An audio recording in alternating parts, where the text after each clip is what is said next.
Hi, this is Tara. Today we're reading chapter 3 of Bodhicharyavatara, The Way of the Bodhisattva by Acharya Shantideva. Thank you for joining in. If you're new, please do check out chapter 2 and chapter 1 that we've already read. You'll also find a bit of introduction in those two chapters, which I'm not repeating today. We are dedicating this reading to His Holiness the Dalai Lama, whose 90th birthday we are celebrating.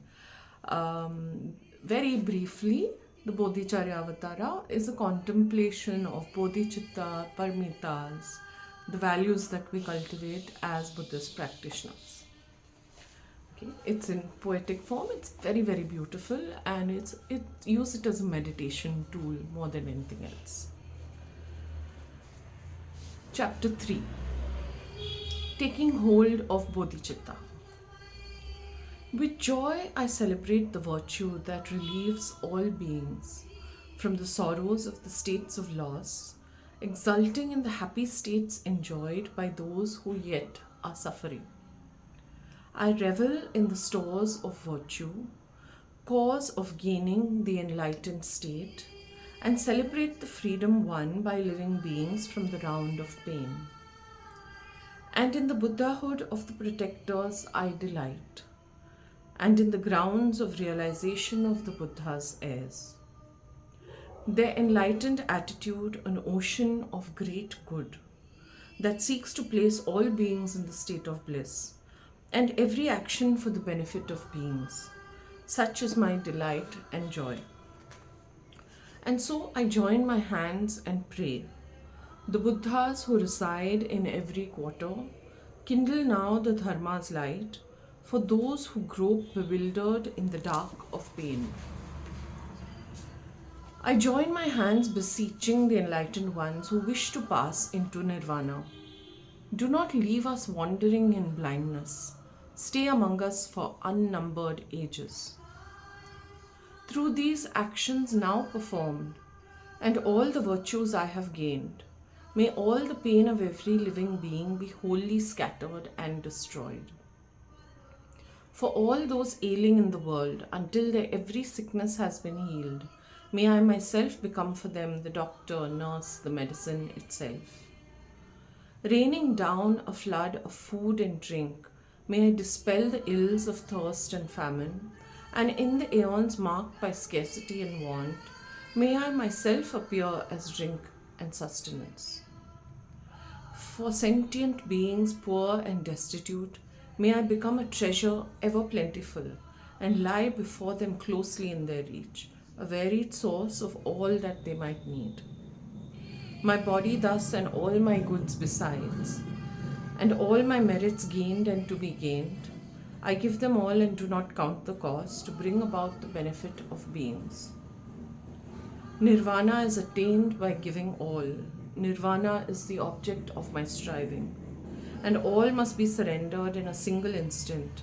Therefore, it is best to give it all to others. This body I have now resigned to serve the pleasure of all living beings. Let them ever kill, despise, and beat it, using it according to their wish. And though they treat it like a toy or make of it the butt of every mockery, my body has been given up to them. Why should I make so much of it? And so let beings do to me whatever does not bring them injury. Whenever they may think of me, let this not fail to bring them benefit. And if in my regard they have a thought of anger or respect, may these states always be the cause whereby their good and wishes are fulfilled. All those who slight me to my face or do to me some other evil, even if they blame or slander me, may they attain the fortune of enlightenment. May I be a guard for those who are protectorless, a guide for those whose journey on the road. For those who wish to cross the water, may I be a boat, a raft, a bridge. May I be an isle for those who yearn for land, a lamp for those who long for light. For all who need a resting place, a bed. For those who need a servant, may I be their slave. May I be the wishing jewel, the vase of wealth, a word of power and supreme healing.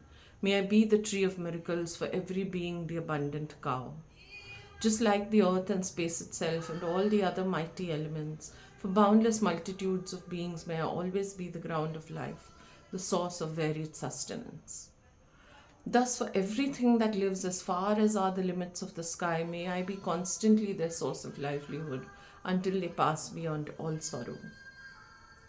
Just as all the Buddhas of the past have brought forth the awakened mind, and in the precepts of the Bodhisattvas step by step abode and trained, likewise for the benefit of beings I will bring to birth the awakened mind, and in those precepts step by step I will abide and train myself. Those who thus with clear intelligence take hold of the awakened mind with bright and lucid joy, that they may now increase what they have gained, should lift their hearts with praises such as these. Today my life has given fruit, this human state has now been well assumed. Today I take my birth in Buddha's line and have become the Buddha's child and heir. In every way then I will undertake activities befitting such a rank, and I will do no act to mar or compromise this high and faultless lineage. For I am like a blind man who has found a precious gem inside a heap of dust, and for so it is by some strange chance that Bodhicitta has been born in me. This is the supreme draught of immortality, that slays the Lord of Death, the slaughterer of beings, the rich unfailing treasure mine to heal the poverty of wanderers. It is the sovereign remedy that perfectly allays all maladies. It is the tree that gives relief to those who wander wearily the pathways of existence. It is the universal bridge that saves all wandering beings from the states of loss, the rising moon of the enlightened mind that soothes the sorrows born of the afflictions. It is the mighty sun that utterly dispels the misty ignorance of wandering beings, the creamy butter rich and full that's churned from milk of holy teaching. Living beings, wayfarers upon life's paths, who wish to taste the riches of contentment, here before you is the supreme bliss. Here, O ceaseless travelers, is your fulfillment. And so today, within the sight of all protectors, I summon beings, calling them to Buddhahood. And till that state is reached to every earthly joy, may gods and demigods and all the rest rejoice. Thank you so much for listening. Come back tomorrow for chapter 4.